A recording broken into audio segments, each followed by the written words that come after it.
चले, मैंने जैसे आपको पहले भी बताया कि टिप्स कि जी आपने क्वेश्चन अंडरस्टैंड करना है, क्वेश्चन का रेलिवेंट आंसर देना है। अगर क्वेश्चन का आंसर नहीं आता तो फिर आपने उसके डायरेक्ट सॉरी कह देना है, फिर इंटरव्यू आपसे नेक्स्ट पूछेगा। आपसे को क्वेश्चन समझ नहीं आया तो फिर बार बार आप उससे एक्सप्लेन कर सकते हैं, पूछ सकते हैं। ठीक हो गया। चल, इसमें पहला जो है, मिस नसरीन वसीम साहबा, इंट्रोड्यूस योरसेल्फ। मिस नसरीन साहबा, मैडम, इंट्रोड्यूस योरसेल्फ। सर अभी किसी और का लें फिर मैं करती हूँ। आयशा, मिस आयशा। जी sir, my name is Aisha and I am from Faisalabad. I have six members in my family, four sisters and one brother. And I have completed my early education from the Board of Intermediate Secondary Education, Faisalabad, and similarly did my graduation, and later on I did my LLB from Government College University, Faisalabad, and then I have joined District Bar Association for practicing as a lawyer. And since after my completion degree I am practicing as well as appearing in different exams, one paper exams and other competitive exams. Yes sir. And how you consider yourself as a best and suitable candidate for this post? Sir, I believe that I am full-time practicing lawyer, so I have complete knowledge about the prosecutional duties and its duties and its functions. So I believe that I can perform better. How, what do you, if you are uh, not recommended? What if you are not recommended? Maybe, sir, maybe next time better luck. Best. Madam, आप explain करें magisterial trial. What is magisterial trial? Magisterial trial, sir, relevant provisions need to be added or not? Madam, आप जैसे मर्जी बता दें। आपने ये नहीं पूछना, बस आप जो Magisterial जैसे बताना बता दें।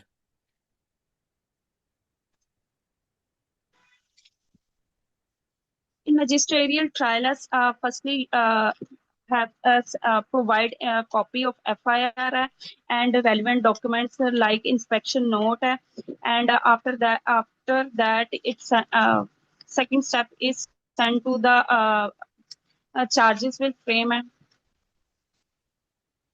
और मैडम, आप सर मेरे एक्सप्लेन को यही है x charge x will be ठीक है, आप वो डिफरेंशिएट करें, differentiate between section 340 and 342।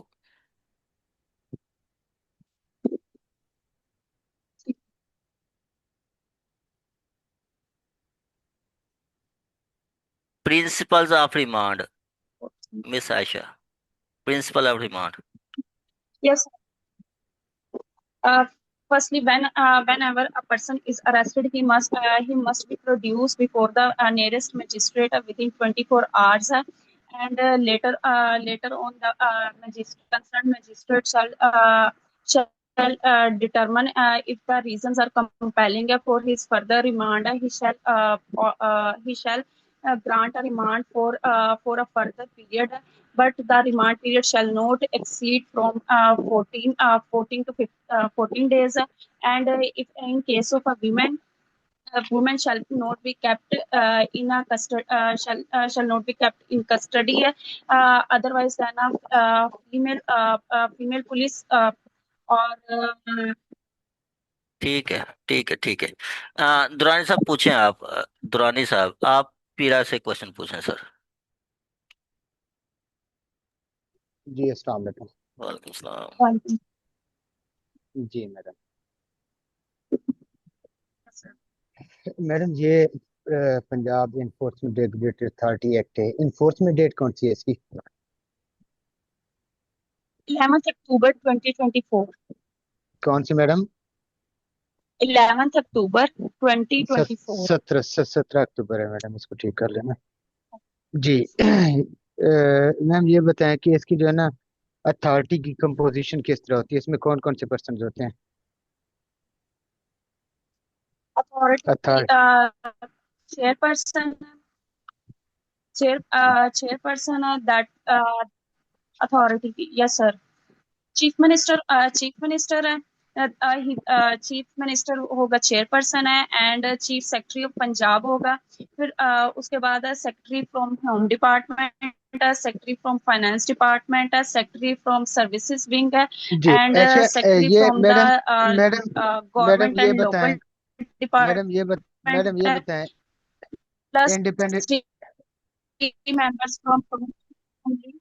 Yes sir. Madam independent members को सिलेक्ट करने का तरीकाकार क्या होता है? सर आपकी आवाज नहीं आ रही मुझे। इंडिपेंडेंट मेंबर्स को सिलेक्ट करने का तरीकाकार क्या है? Independent members shall be selected by the जी sir. Independent members shall be selected by a selection panel recommended by a chairperson है। Chairperson है that is consist of 3 members and not from the services of Pakistan and not from the elected representatives है, and the selection panel shall invite applications from the public है, and select independent members with the majority of the decision and it shall complete its process within 30 days and after completion of this process recommend to the authority.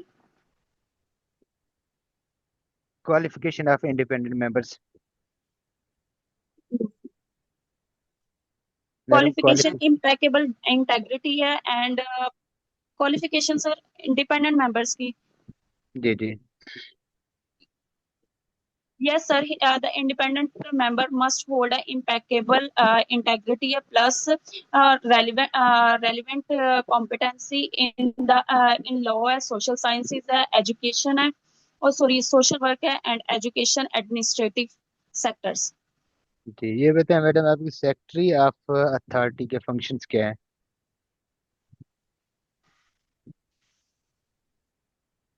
Authority का Secretary of secretary. authority. Ji.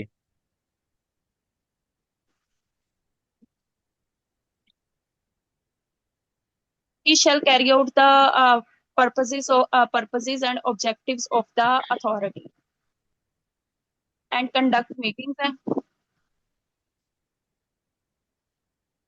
Madam ये बताएं कि अगर SDO को किसी assistant या support की जरूरत होती है और वो बोर्ड से असिस्टेंट या सपोर्ट लेना चाहता है तो उसका तरीकाकार क्या होता है?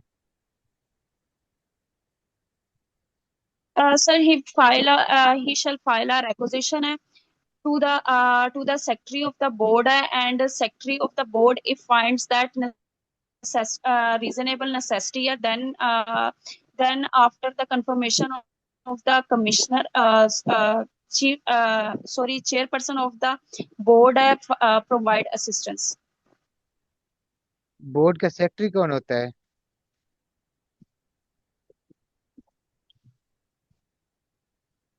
Additional chief additional sorry sir assistant commissioner, additional assistant commissioner.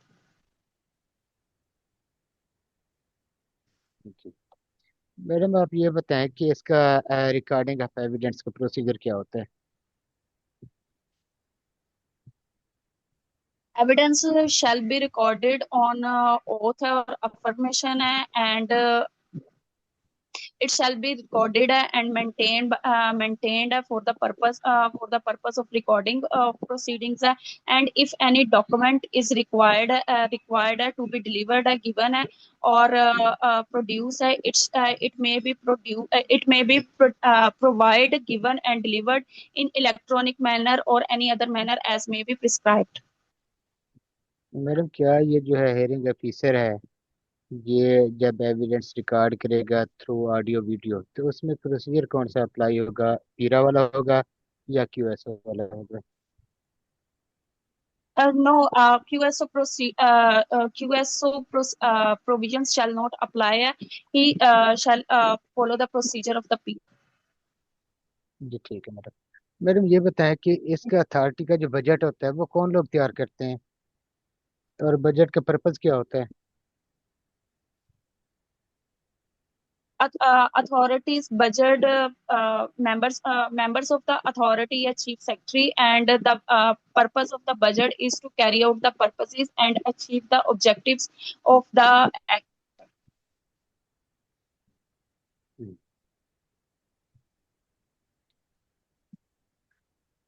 ठीक है मैडम। Yes, sir. जी ठीक है madam, okay.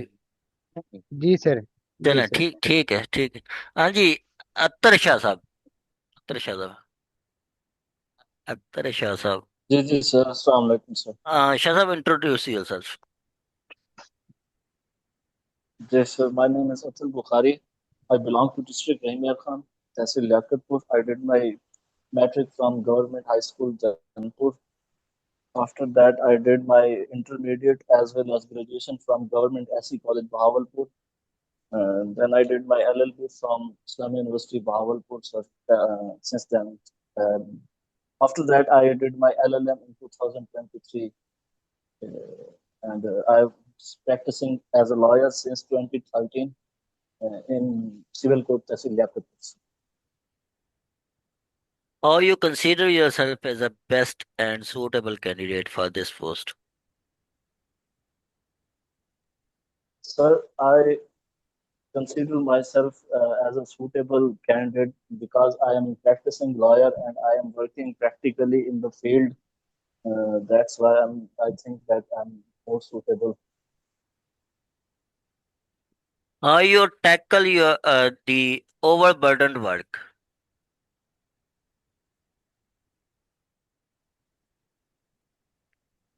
Sir, I can tackle overburden through consistency and hard working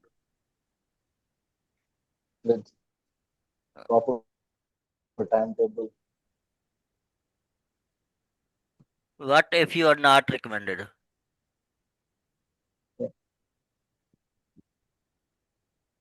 Sir, I will try again and again, and inshallah, hopefully, I will continue my work hard and more hard. So hopefully that it's all depend on Allah Almighty. चले चले। ईशा साहब, classes of criminal course, classes of criminal Sir, course. this, sir, this classes of criminal courts are according to CRPC. Besides the High Court and any other court under local law, other laws, there are two classes of criminal courts: session court and magistrate courts. Session court and Uh, magistrate, session court में powers of criminal courts, yes, sir. Power of criminal courts. Sir, session court have power to sentence any sentence, including death sentence, but subject to confirmation of High Court. And magisterial sir power, magistrate third class, magistrate first class can sentence imprisonment 3 years and with fine 45,000. And second class magistrates are can sentence imprisonment 1 year and 15,000 fine. And so third class magistrates are sentenced 1 month and 3,000 fine. Isha साहब, what is summary trial, procedure of summary trial and procedure of summary trial? Yes, sir.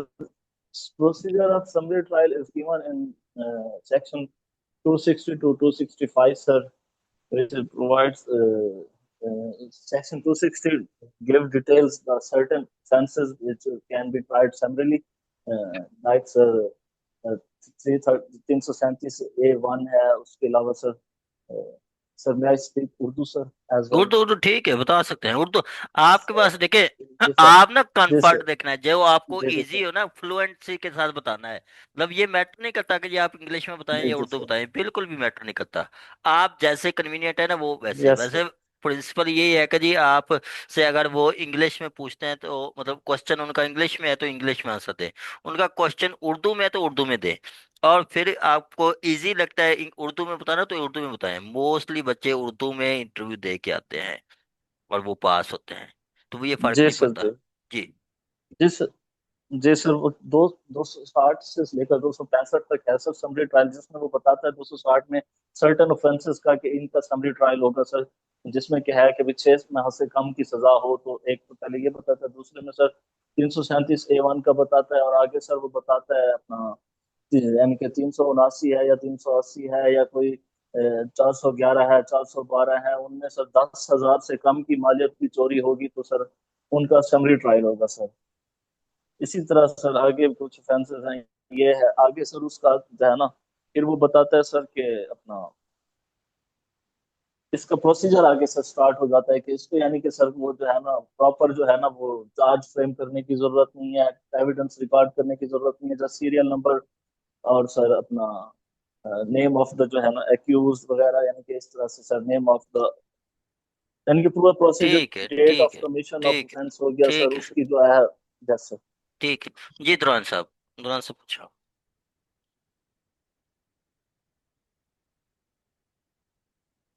जी शाह साहब। जी sir, अस्सलाम वालेकुम sir. जी वालेकुम सलाम। शाह साहब ये बताएं, आपके एक केस में एक फंड कायम किया जाता है, फंड बनाया जाता है, फंड को बनाने का पर्पस क्या है और तरीकाकार क्या है? सर वो फंड जो है ना सर उसका जो कोई फॉर एग्जांपल जैसे किसी को एम्प्लॉय ने सर एफिशिएंटली या कोई अच्छे से काम किया है, उसको थोड़ा सा रिवार्ड करने के, या विसल ब्लोअर को जो है ना सर उसको जो है ना रिवार्ड देने के लिए, तो इसके और अपना जो है ना तो बाकी मैटर्स जो है ना उनके लिए सर जो है ना वो फंड कायम किया गया सर, ये इसका पर्पस तो ये है सर। और दूसरा सर क्या पूछा सर, सॉरी। फंड का ऑडिट किस तरह करवाया जाता है? सर वो कौन करता जो है? है ना आर्ट, जी सर वो अथॉरिटी, वो जो है ना अथॉरिटी है, अथॉरिटी ऑडिट कराएगी सर।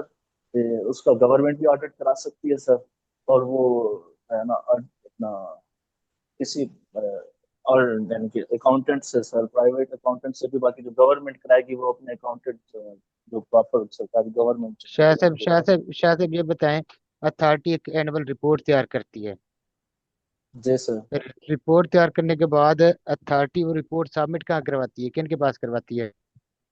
जी सर वो अथॉरिटी सर वो गवर्नमेंट को जो जमा कराएगी सर, वो गवर्नमेंट को 3 महीने के अंदर जो है ना अंदर जो है ना फाइनेंशियल ईयर खत्म होने के बाद, यानी कि उसको 3 महीने के अंदर जमा कराएगी गवर्नमेंट को, गवर्नमेंट सर उसके 2 महीने के बाद सर वो असेंबली में देगी सर।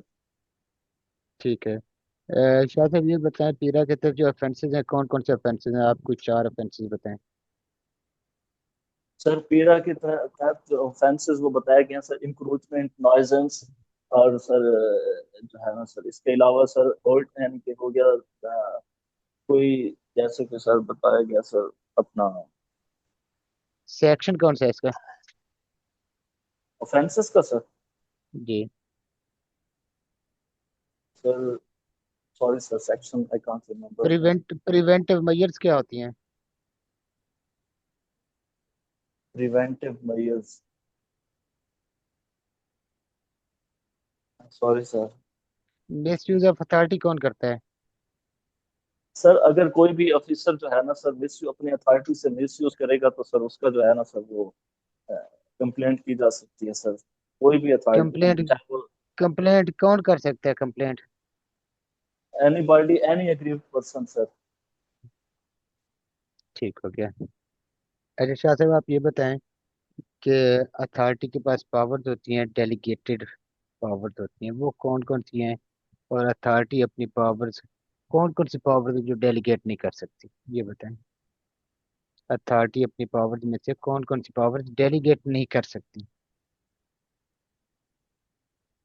सर अथॉरिटी सर अपनी पावर्स को आगे फर्दर सब्जेक्ट टू जो है ना सर वो अप्रूवल ऑफ द सर अपना।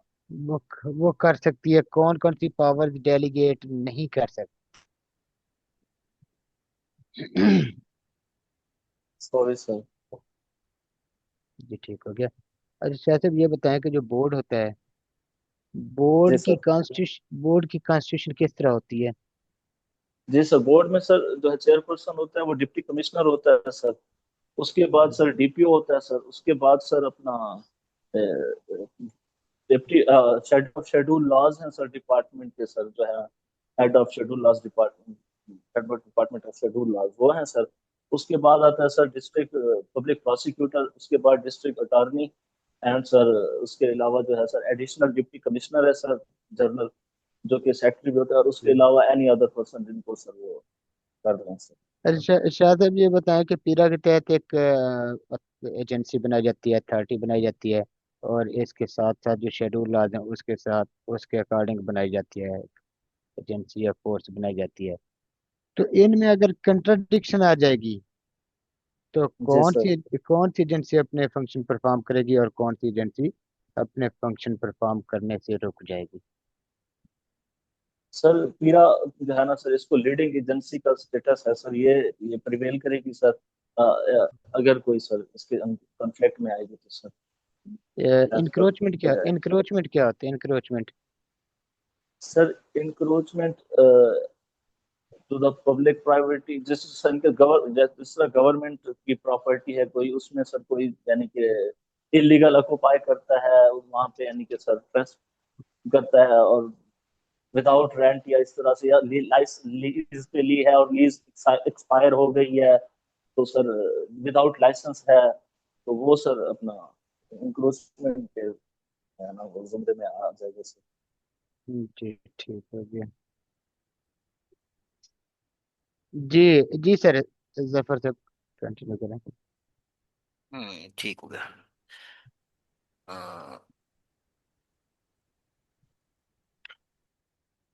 आ गया जी आपका कायनात, मिस कायनात।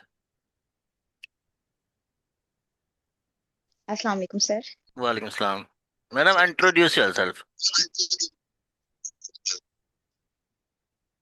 My name is Kainat. I belong to district Kasur. I hold an LLB degree from Punjab University and have been practicing as an advocate at District Bar Association Kasur from past 4 years, 5 years.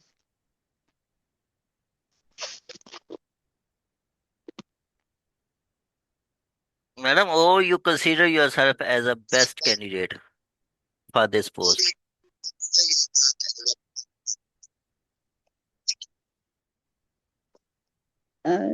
During my practice, I handle wide number of civil and criminal cases, which give me a deep knowledge of examination, legal practice, as well as case handling daily basis cases, which is essential for the role of prosecutor.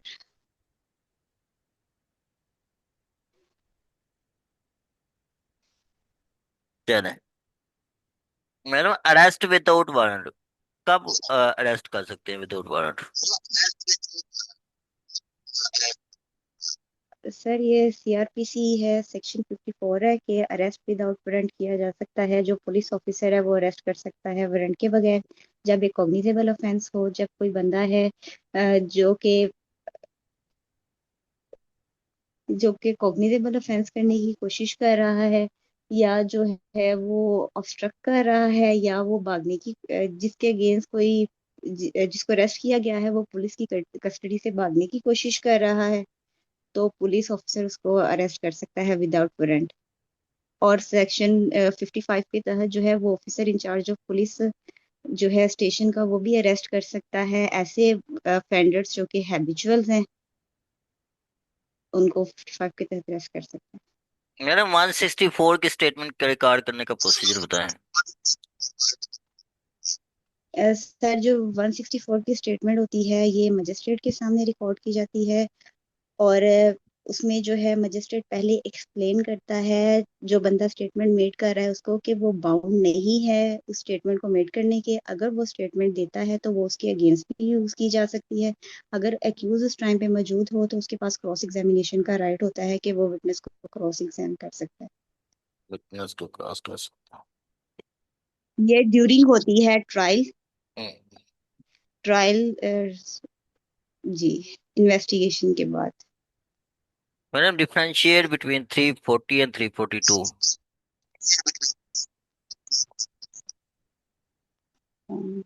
Sir 342 की जो होती है statement ये without auth होती है।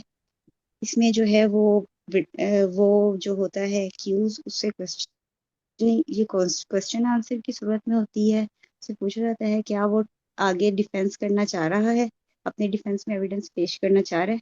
और sir sorry 340 का मेरे माइंड से निकल गया। जी दुरान साहब आप पूछें। दुरानी साहब।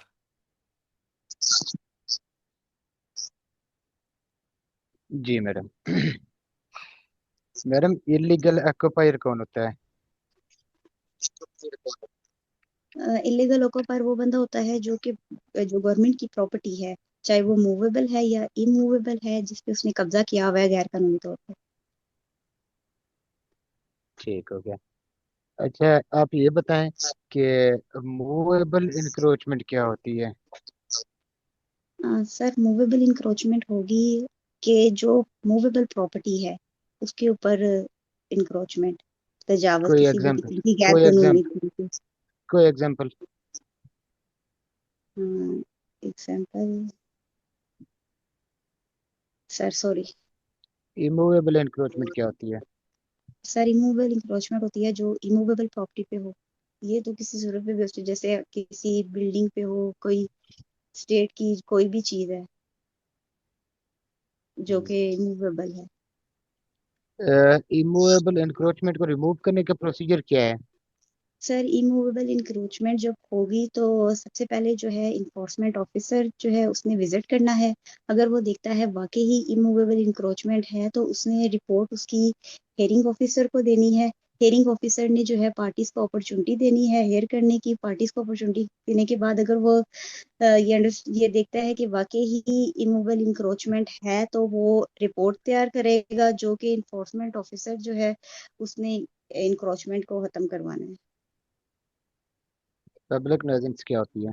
पब्लिक न्यूसेंस होती है किसी तरह का ऐसा कोई भी एक्ट जो कि नुकसानदा है पब्लिक के लिए। कौन सा? और इसके लिए जो है एग्जाम्पल कोई? एग्जाम्पल जो है सर, अगर पब्लिक जो है प्लेस उस पे किसी तरह की फॉर एग्जाम्पल कोई इस तरह का, जैसे कोई शोर वगैरह हो रहा है या इस तरह की चीज की जा रही है जिससे पब्लिक को नुकसान हो रहा है, कोई आग लगाई गई है, ये भी पब्लिक न्यूसेंस में आएगा। मैडम या ये बताएं फाइटिंग। जी। ये बताएं आपके विसल ब्लोअर्स की जो इंफॉर्मेशन है जी, उसको कब कंसीडर नहीं किया जाएगा? उसको तो कब कंसीडर नहीं किया जाएगा जब वो खुद अपनी आइडेंटिटी नहीं शो करेगा। ठीक है। ये बताएं मैडम कि चेयरपर्सन ऑफ बोर्ड, उसकी पावर्स बताएं, क्या क्या पावर्स हैं? सर उसकी जो चेयरपर्सन ऑफ बोर्ड है उसकी ये पावर है कि उसमें जो है इन्फोर्समेंट स्टेशन है उसके जो इम्प्लॉयज हैं अ, उनकी सारी जो है ड्यूटीज वगैरह सारी उसने असाइन करनी है। उसके बाद जो है अ,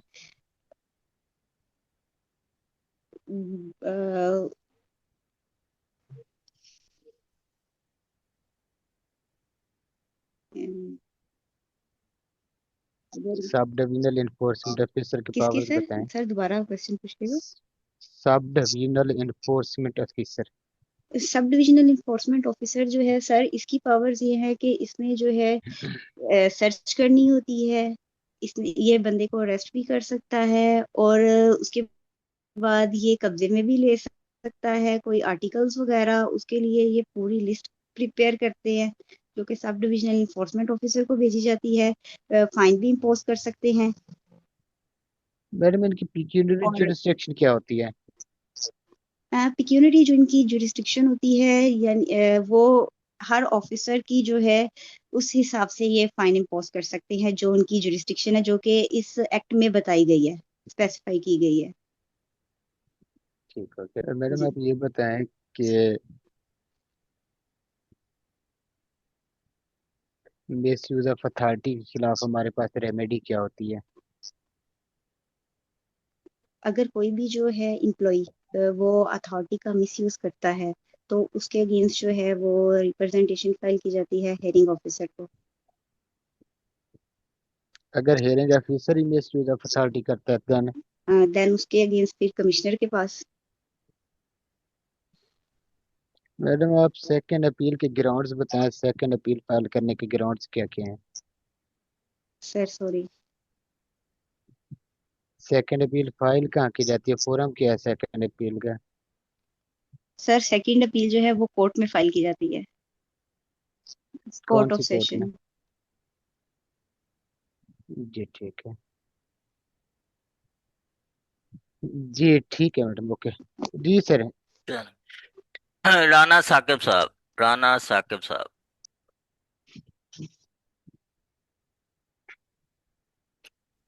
जी अस्सलाम वालेकुम सर। वालेकुम सलाम। राना साहब, introduce yourself. Sir, my name is Rana Saqib Ashraf. I am from Muzaffargarh. I have done LLB from Gilani Law College, Bauddin Zakri University, Multan. Now I am doing court practice in Muzaffargarh.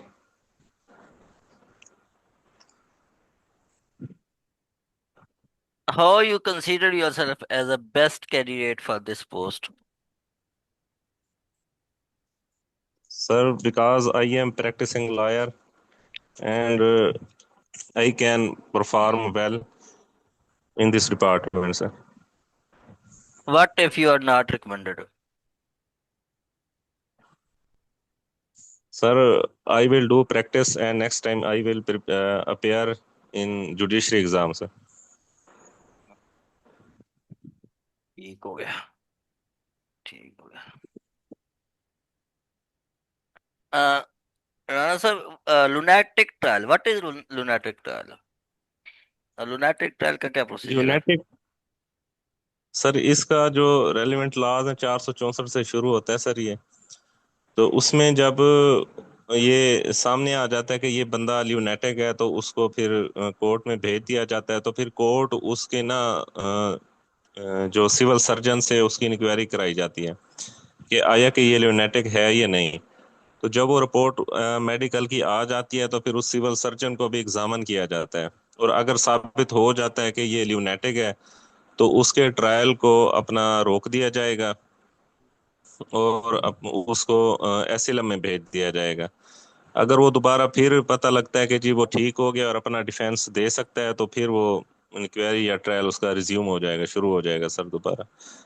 अगर फिर समझते हैं कि वो lunatic है तो फिर उसका वही प्रोसीजर है सर, उसको अपना एसिलम में भेज दिया जाएगा।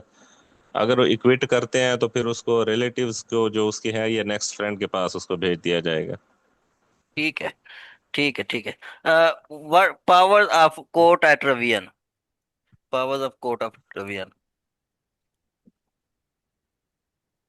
रुपीयन की सर पावर्स जो हैं दी हुई हैं ये अपना 439 और 439A में सर, हाई कोर्ट और कोर्ट ऑफ सेशन की सर। तो उसमें है सर, पहला तो उसने कोर्ट ने देखनी होती है कि इलीगैलिटी है कोई इसके अंदर या मटेरियल इरेगुलरिटी हुई है सर। जो इसमें जो सेंटेंस है उसको इन्हांस करने की पावर भी है कोर्ट के पास। और उसमें जो अपीलेट जो कोर्ट है हमारी तो उसके अख्तियारात भी होते हैं जो 426 के हैं सस्पेंशन के, या 428 के जो फर्दर अपना एविडेंस लेती है कोर्ट। तो लेकिन इसमें सर अक्विटल को जो है वो कन्विक्शन में नहीं चेंज कर सकती। ठीक है। तो ये फर्क बताएं, जी sir. Difference between discharge and acquittal. जो सर डिस्चार्ज होता है सर ये अपना ट्रायल से पहले डिस्चार्ज हो जाता है सर, रिमांड स्टेज पे भी डिस्चार्ज हो जाता है और विदाउट टेकिंग एविडेंस जो हो उसे डिस्चार्ज में फाल करता है सर। और जो इक्विटल होता है ये अपना कोर्ट इसको इक्विट करती है और अपना आफ्टर ट्रायल सर इसको इक्विट किया जाता है। ठीक है जी, दुरान साहब, दुरानी साहब। जी जी। राणा साहब एब्सोल्यूट ऑर्डर क्या होता है? सर एब्सोल्यूट ऑर्डर ये होता है, ये हेयरिंग ऑफिसर सर इसको करता है, जो इन्फोर्समेंट ऑफिसर ईपीओ ऑर्डर करता है ना सर, इमरजेंसी प्रोविजन ऑर्डर, तो उसको फिर फर्दर ये अपना एब्सोल्यूट ऑर्डर करते हैं सर। हेयरिंग ऑफिसर कौन से ग्राउंड्स को सर्कमस्टांसिस को मद्देनजर रखते हुए ईपीओ को एब्सोल्यूट ऑर्डर में डिक्लेयर करेगा, कन्वर्ट करेगा? जी सर, वो उसके देखेगा कि अपना, सर सॉरी, इसका सही नहीं आता जवाब मुझे। जी ओके।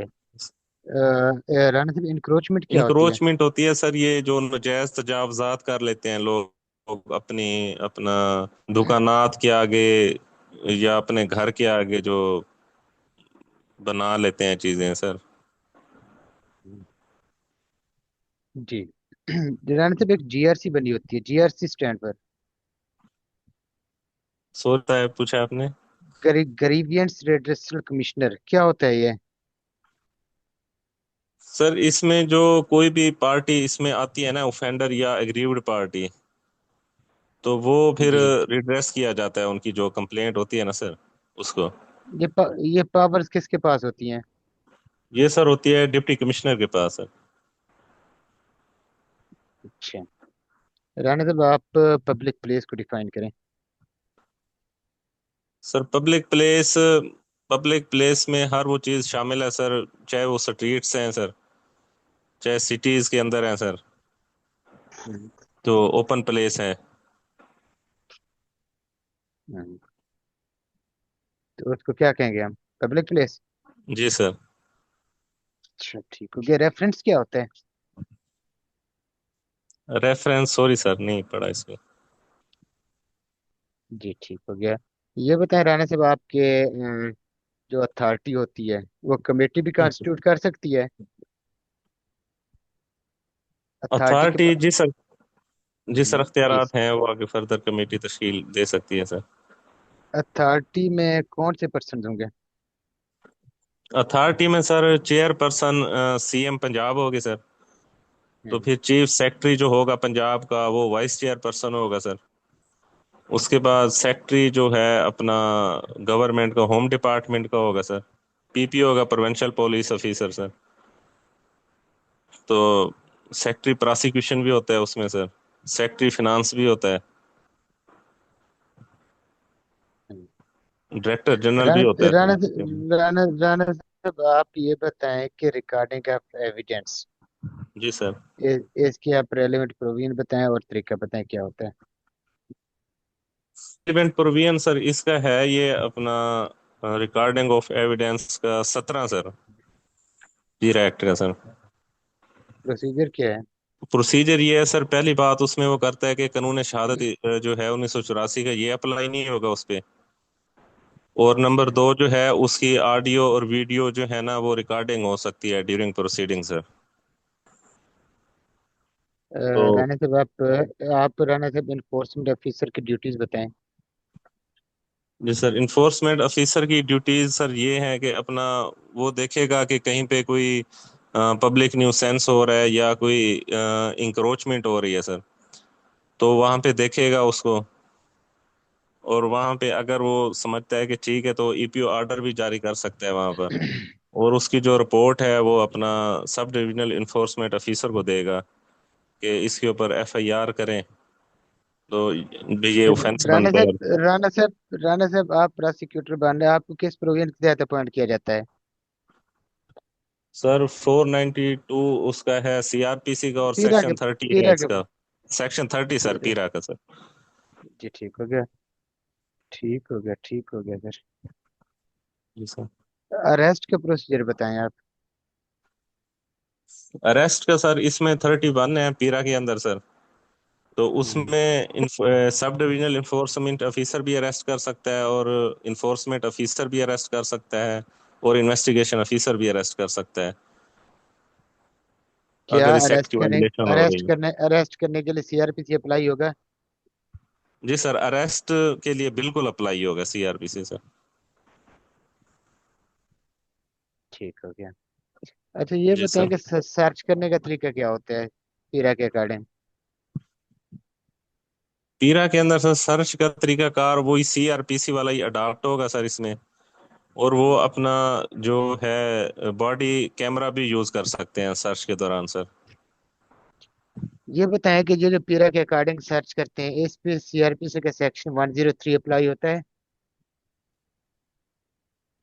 सर 103 इसमें वैसे पूरे एक्ट में लिखा नहीं है कि अगर इसको ना इस पे अप्लाई नहीं होता, बिल्कुल अप्लाई होता है सर ये।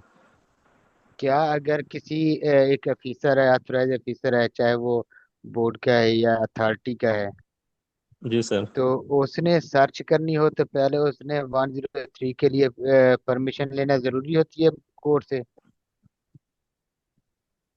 सर उसमें परमिशन लेना जरूरी नहीं है सर। हम्म। क्या वहाँ के लोकल विटनेसेस का होना जरूरी है? सर ये भी नहीं है जरूरी सर। हम्म।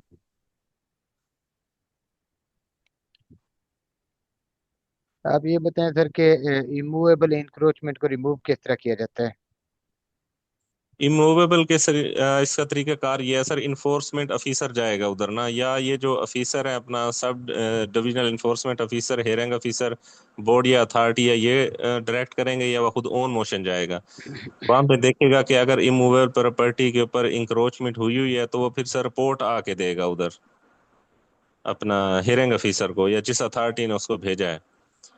तो फिर वो फर्दर आगे सब डिविजनल इन्फोर्समेंट ऑफिसर के जरिए उस पे एफआईआर होगी सर, और उसके बाद फिर उसको अपना रिमूवल कराया जाएगा सर, इंक्रोचमेंट को। राना साहब ये बताएं कि कंडक्ट ऑफ इंक्वायरी एक हमारा टॉपिक है। इंक्वायरी किस तरह कंडक्ट की जाती है? इंक्वायरी सर ये 48 सेक्शन है इसका, अब सही हेड में नहीं है, सॉरी सर। ठीक हो गया। राना साहब सेकंड अपील के ग्राउंड्स बता दें आप। सर जो अग्रीव्ड पार्टी होती है, समझती है कि जी फाइन मुझ पे नहीं होना चाहिए था, या अरेस्ट मेरी नहीं बनती थी, तो वो जो कमिश्नर के फैसले के खिलाफ जाते हैं सर कोर्ट में, कोर्ट ऑफ सेशन में। हम्म। तो वो यही मैं समझता हूँ सर इसका ग्राउंड। जी ठीक हो गया। जी सर। जी राना साहब आप लास्ट क्वेश्चन इसका बता दें। जी सर। एक इनकी एनुअल रिपोर्ट तैयार की जाती है। जी सर। एनुअल रिपोर्ट में कौन कौन सी चीजें डिस्कस की जाती हैं? उसमें सर एनुअल रिपोर्ट में इसकी परफॉर्मेंस डिस्कस की जाएगी, पीरा के तहत ना जो परफॉर्मेंस हुई है, और जो मतलब इनके फाइन हुई है, पेनल्टीज हुई हैं सर, वो चीज़ें डिस्कस की जाएंगी। जी ठीक हो गया सर। जी सर, जफर साहब। जी मिस सबा अमीन सबा, सबा जी अमीन सर, सबा, अस्सलाम वालेकुम। जी sir. Introduce sir madam. Sir, myself Sabah Amin from District Sialkot. I did my LLB from Punjab University and LLM from NCBA. I am practicing advocate and lecturer as well, and passionate to continue my profession. How you consider yourself as a best candidate? Sir, I feel I am committed person and can um, due to this reason I feel I should be preferred.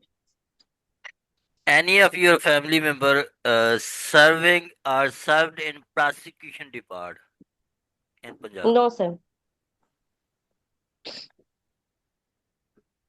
What if you are not recommended?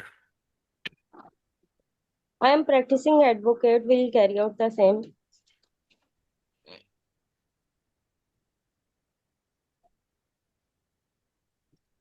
Chali.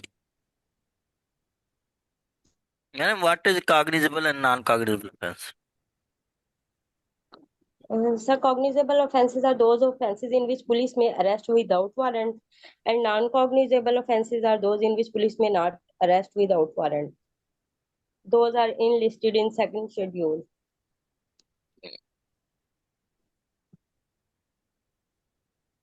Chali.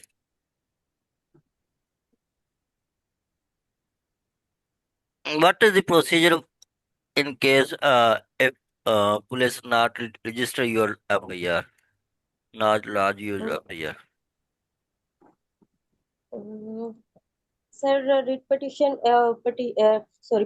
by say by B petition will be moved before the ex officio justice of peace. उसके खिलाफ क्या remedy है आपके, मतलब justice of peace आपको order कर देता है या डिसमिस कर देता है, तो फिर आपके पास या दूसरी पार्टी के पास क्या रेमेडी होती है?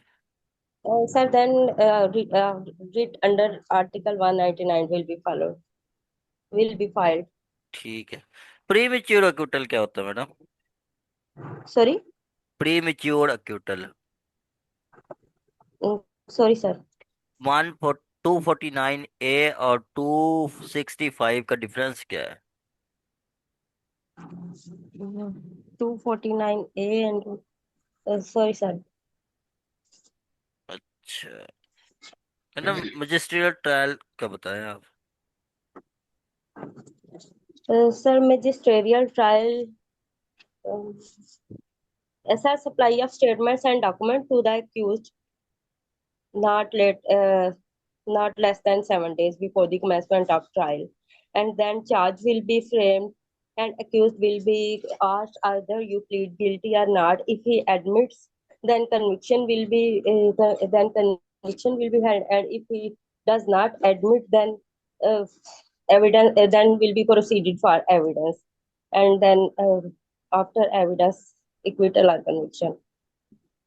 मैडम, एप्लेट कोड की पावर्स क्या है? Sorry, sir, वो नहीं मैंने भी किया. जी दुरान साहब। जी दुरान साहब। जी सर। मैडम आप ये बताएं कि स्टेट प्रॉपर्टी का रेंट किस तरह डिटरमाइन किया जाता है या रिकवर किया जाता है? Property current. Sorry, sir. Ji Determination of rent. जी ठीक हो गया। मैडम कॉस्ट को किस तरह डिटरमाइन किया जाता है? कॉस्ट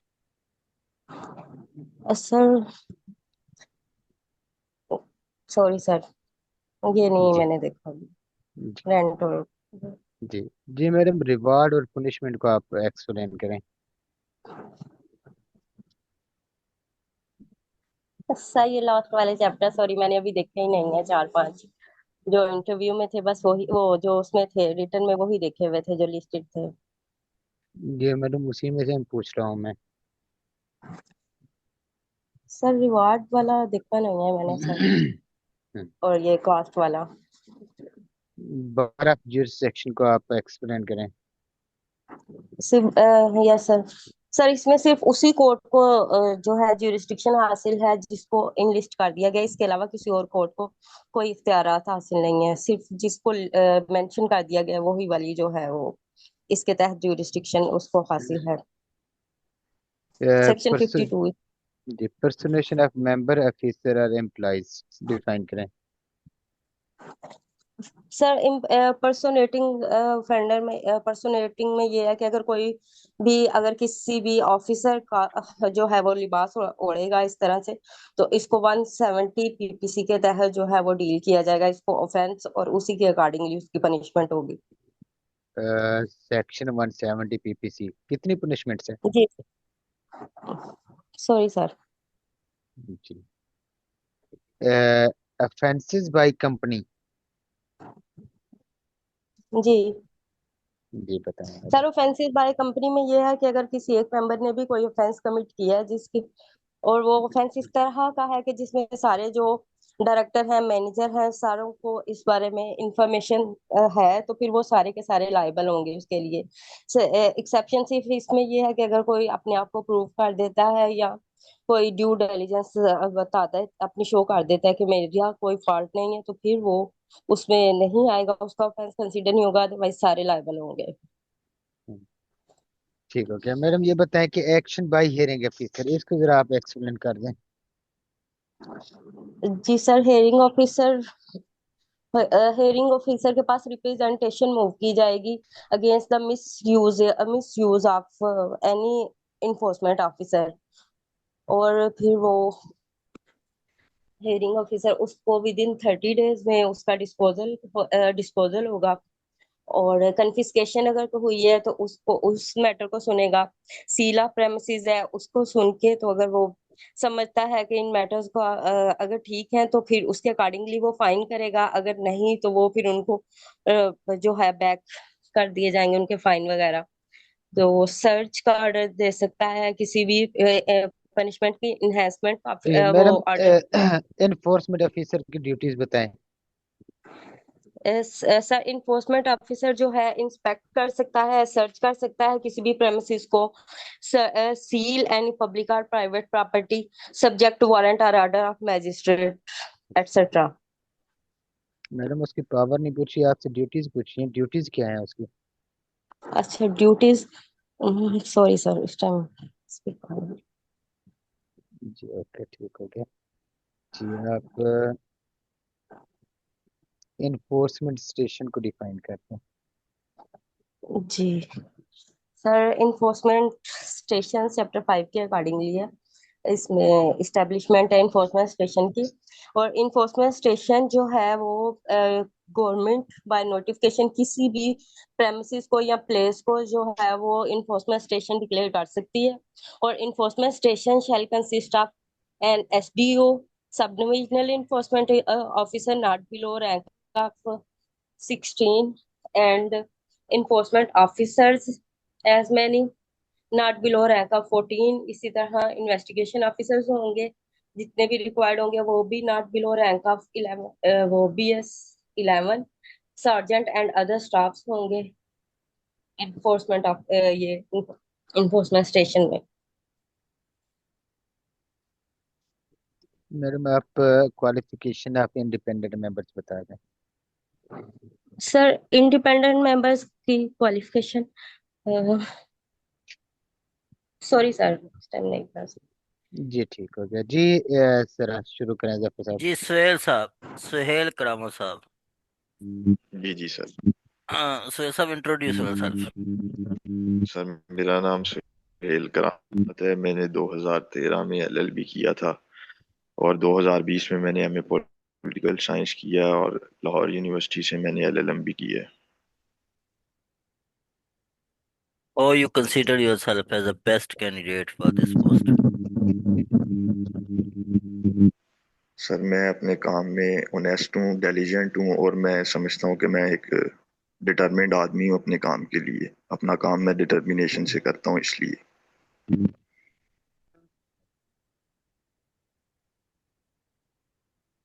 अगर आप रिकमेंड ना हुए तो फिर what if you are not recommended? Sir अब बात तो अफसोस की होगी, पर जहां अल्लाह ने मेरा नसीब लिखा होगा मैं वहां पे इंशाल्लाह जाऊंगा। मैं कोशिश करता रहूंगा, अपना काम जारी रखूंगा इंशाल्लाह। ठीक हो गया। सुहेल साहब, और ग्राउंड्स ऑफ रिमांड? सर जब भी कोई भी रिमांड के लिए पेश किया जाए तो अगर एक्विजिशन वेल फाउंडेड हो, जो इल्जाम उस पे लगा है, FIR देख के लगे कि ये एक्विजिशन जो इस पे इल्जाम लगा है वेल फाउंडेड है, तो वो ग्राउंड है रिमांड। और सर अब यही जी। अच्छा, इन्वेस्टिगेशन एंड इंक्वायरी में क्या फर्क है? सर इन्वेस्टिगेशन आफ्टर इन्वेस्टिगेशन एक तो पुलिस ऑफिसर का काम है, इंक्वायरी कोर्ट भी कर सकती है।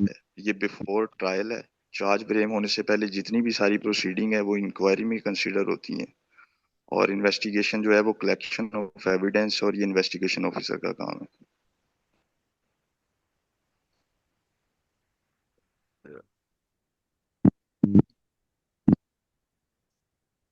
टाइप कन्फेशन की टाइप्स क्या है? Main types of confession? Sir दो किस्म के कन्फेशन होते हैं, एक एक्स्ट्रा जुडिशियल कन्फेशन होता है और एक कन्फेशन बिफोर मजिस्ट्रेट होता है। एक्स्ट्रा जुडिशियल कन्फेशन है कि वो कन्फेशन किसी भी थर्ड पर्सन के सामने किया जाए, वो बिफोर पुलिस भी है और कोई अदर पर्सन भी है। और जो मेन कन्फेशन है सर वो बिफोर मजिस्ट्रेट है।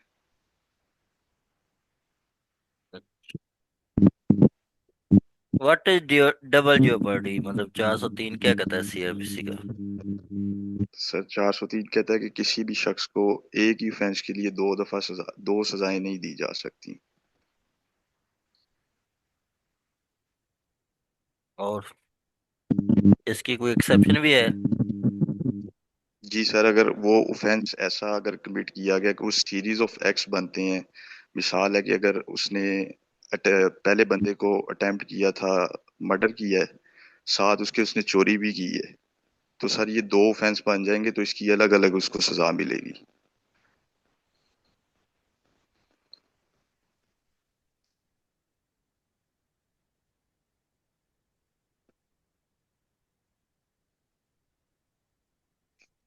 FIR सर सब कौन करवा सकता है? मतलब FIR इंफॉर्मेशन का ऑफेंस की कौन कौन करवा सकते हैं? सर एक तो गरीब पर्सन भी करवा सकता है, कोई भी थर्ड पर्सन भी जो समझता है कि जिसके सामने कोई कोग्निजेबल ऑफेंस कमिट हुआ है, वो भी कंप्लेनेंट बन सकता है। पर क्रिमिनल केसेस में ज्यादा बेसिकली स्टेट जो है वो कंप्लेनेंट होता है।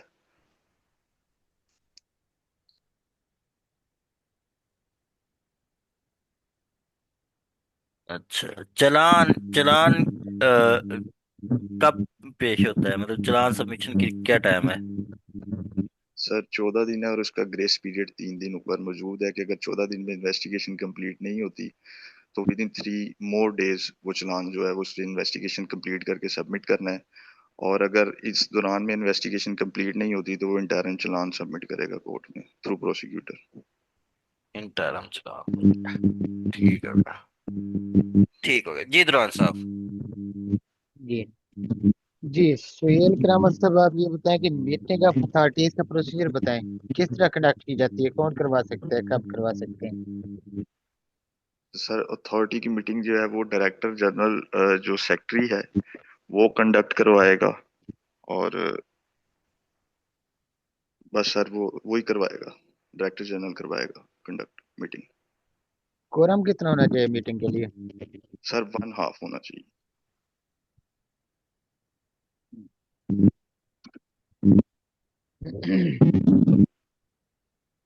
सुहेल साहब ये बताएं कि जो डायरेक्टर जनरल ऑफ अथॉरिटी होता है उसकी क्वालिफिकेशंस क्या होती हैं? सर 19वें स्केल का होना चाहिए, note below the rank of 19 scale है, और प्रोविंशियल मैनेजमेंट अथॉरिटी सर्विस से हो सकता है, और पाकिस्तान एडमिनिस्ट्रेशन सर्विस से हो सकता है। और बस सर उसको, और 19वें स्केल से नीचे नहीं होना चाहिए, ये उसकी qualification. Functions of director general क्या हैं? सर जितने भी अथॉरिटीज के मामला हैं ये डायरेक्टर जनरल ने ही कंडक्ट करने हैं। बोर्ड की जो तश्कील है अथॉरिटी के साथ, बोर्ड के जो सारे कोऑर्डिनेशन के काम है वो भी डायरेक्टर जनरल ने करने हैं। मीटिंग्स के जो रिकॉर्ड करनी है अथॉरिटी के, मीटिंग्स रिकॉर्ड करने हैं, वो भी डायरेक्टर जनरल के पास है। उसके बाद इस इन्फोर्समेंट के और शेड्यूल लॉज को एक्ट करने के लिए जितने भी काम जरूरी हैं वो डायरेक्टर जनरल भी कर सकते सुहेल हैं। साहब ये बताएं कि अथॉरिटी के जो स्टाफ होता है उसको कौन अपॉइंट करता है? सर अथॉरिटी ही खुद स्टाफ, जो सपोर्टिव स्टाफ है वो अथॉरिटी अपॉइंट करेगी। ठीक हो गया। तो सुहेल साहब अब ये बताएं कि जो हेयरिंग ऑफिसर होता है, हेयरिंग ऑफिसर हेयरिंग के लिए प्रोसीजर कौन सा अडॉप्ट करता है? सर प्रोसीजर के इसके बारे में लिखा गया है कि जो उसको प्रोसीजर प्रेस्क्राइब किया जाएगा रूल्स के जरिए वो प्रोसीजर वो अडॉप्ट करेगा। क्या जो हेयरिंग ऑफिसर है वो समरी प्रोसीजर के तहत केसेस को डिस्पोज करेगा, मजिस्ट्रियल केसेस के तहत, या सेशन ट्रायल वाला प्रोसीजर अडॉप्ट करते हुए केसेस को या मैटर्स को डिस्पोज ऑफ करेगा? प्रोसीजर अडॉप्ट करेगा, समरी जी कौन सा प्रोसीजर। है? Summary procedure sir. Summary procedure. Summary procedure में आप ये बताएं कि ऐसे मैटर जिसके खिलाफ अपील लाई कर सकती है कौन से होते हैं? सॉरी सर, दोबारा सवाल सर बताइए। समरी प्रोसीजर में अपीलेबल मैटर्स, अपीलेबल जजमेंट्स जो होते हैं उसको, उसमें एविडेंस रिकॉर्ड करने का तरीकाकार बताएं। सर उसमें एविडेंस रिकॉर्ड करने का तरीकाकार ये है कि जो पीरा एक्ट में है ना, उसमें उन्होंने बताया कि थ्रू एफर्मेशन, ओथ के जरिए होगी एफर्मेशन, है कि एफिडेविट लिया जाएगा, रिटर्न आप एविडेंस ले सकते हैं, और उसमें आप वीडियो ऑडियो लिंक के जरिए भी एविडेंस कलेक्ट कर सकते हैं। आप ये बताएं कि सब डिविजनल एनफोर्समेंट ऑफिसर के फंक्शंस क्या क्या हैं? सब डिविजनल इन्फोर्समेंट के सर उसने जो सारी सुपरविजन है इन्फोर्समेंट स्टेशन की वो उसके पास है। वो इंक्वायरीज भी असाइन करेगा इन्वेस्टिगेशन ऑफिसर को और इन्फोर्समेंट ऑफिसर को। अकाउंट्स डिटरमिन करेगा इन्फोर्समेंट स्टेशन के। वो कोई भी अगर रिपोर्ट है रिक्वेजिशन है enforcement through sub divisional officer जाएगी हेयरिंग ऑफिसर के पास। हेयरिंग ऑफिसर के जितने भी एब्सोल्यूट ऑर्डर हैं वो थ्रू सब सोहेल साहब आप ये बताएं कि सार्जेंट होता है उसकी पावर्स और फंक्शंस क्या क्या हैं? सर सार्जेंट जो है वो 7 स्केल का होता है। वो उसकी क्वालिफिकेशन तो वही है जो प्रेस्क्राइब की जाएंगी उसके। ये वो असिस्ट करेगा ऑफिसर्स को जितने भी हैं, मतलब इन्वेस्टिगेशन ऑफिसर्स को, इन्फोर्समेंट ऑफिसर्स को। वेपन कैरी करेगा और वो तमाम फंक्शन जो प्रेस्क्राइब किए जाएंगे वो परफॉर्म करेगा सर। सर ये बताएं आपके अरेस्ट करने के बाद जो प्रोसीजर होता है वो कौन सा प्रोसीजर फॉलो किया जाता है? सर अरेस्ट करने के बाद जो है वो 24 घंटे के अंदर जो उसने उसको मजिस्ट्रेट के साथ पेश करना है। उससे पहले उन्होंने जो भी इन्फोर्समेंट ऑफिसर अगर अरेस्ट करेगा या इन्वेस्टिगेशन ऑफिसर अरेस्ट करेगा, इमीडिएटली वो सब डिविजनल इन्फोर्समेंट ऑफिसर के जरिए हेयरिंग ऑफिसर को रिपोर्ट करेंगे सर। जी ठीक है। सुहेल साहब आप ये बताएं कि इमूवेबल इंक्रोचमेंट को रिमूव करने का तरीकाकार क्या है? सर उसको पहले नोटिस सर्व किया जाएगा। अगर नोटिस का रिस्पॉन्ड नहीं किया जाएगा तो उस पर फिर एक ईपीओ जारी किया जाएगा, इमरजेंसी प्रोहिबिशन ऑर्डर। अगर उस ऑर्डर को भी फॉलो नहीं किया जाएगा तो फिर उसमें एक सुहेल साहब प्रिवेंटिव मेजर्स क्या होती हैं? प्रिवेंटिव मेजर है सर ऑफेंस होने से पहले जो उसको बचा लिया जाए, किसी भी offense की कमीशन को बचा लिया जाए। कोई एग्जांपल है इसकी? सर अगर किसी को लगता है कि किसी कंप्लेन के ऊपर sub divisional officer enforcement officer के पास, दोनों के जी पास किसी सुहेल साहब आप ये बताएं सेकंड अपील को डिसाइड करने के लिए कितना टाइम होता है? सर 90 डेज है। जी वेरी गुड ठीक है। जी ठीक है सुहेल साहब वेरी गुड ओके। जी जफर साहब। ठीक है, बेहतरीन इंटरव्यू हो गया। आपके ना बस कुछ टिप्स हैं, मैं फिर बार बार कहता हूँ कि जी आपने क्वेश्चन अंडरस्टैंड करना है। क्वेश्चन वो अगर समझ नहीं आता तो आप वो दोबारा पूछना है। अगर मतलब फोकस्ड रहना है, मतलब मेन क्वेश्चन पे रहना है। मतलब आपने जो क्वेश्चन पूछा गया है वो उसका आंसर देना है, उससे आगे नहीं जाना। ठीक है। और अगर क्वेश्चन नहीं आता तो वो सॉरी इटसेल्फ करेक्ट आंसर है। Correct, sorry itself correct answer होता है। ठीक है। बाकी वही स्ट्रेटेजी वही है कि जी आप क्वेश्चन अंडरस्टैंड करें और रेलिवेंट आंसर दें। और उसके बाद फोकस्ड रहें, जहाँ पे नहीं आता तो सॉरी कह दें। ये बेहतरीन है। इसी तरह हमारा ये मॉक चलेगा और कल से ही मतलब शेड्यूल भी आ जाएगा। डेली हम मॉक भी लेंगे। कल आपके होगा टेनेंसी एक्ट और होर्डिंग एक्ट जो शेड्यूल के अकॉर्डिंग है और मेरा वो। रह गया। और उसके साथ आपका ये जो है आपका सीआरपी से ही क्वेश्चन होंगे। मोक्स इससे पहले एक एडी है कौसर तैयब साहबा, उनका भी एक इंटरव्यू होगा। वो अभी मतलब वो पहले 4-5 इंटरव्यू दे चुकी है। मतलब जैसे चाइल्ड प्रोटेक्शन ऑफिसर का भी उन्होंने इंटरव्यू दिया है और एनवायरमेंटल ऑफिसर में भी वो असिस्टेंट डायरेक्टर की आई थी सीट्स, उनका भी इंटरव्यू दिया है। और एडी लीगल एफआईए थी, उनका भी था। और साथ ही फिर ये एडीए भी हो गई है।